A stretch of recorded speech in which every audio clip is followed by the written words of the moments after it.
Maraming salamat po sa lahat ng paggabay. Hindi niyo po kami pinabayaan. Lalo na po sa akin. So, lahat po ng kabutihan po ninyo will never be forgotten.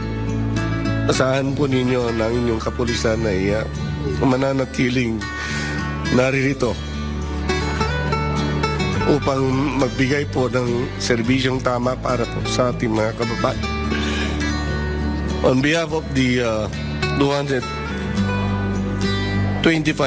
strong men in uniform of the Philippine National Police, on behalf of the 225,000 men and officers of the PNP, would like to render our snappiest salute to the Commander-in-Chief. Maraming salamat po, Tay, sa lahat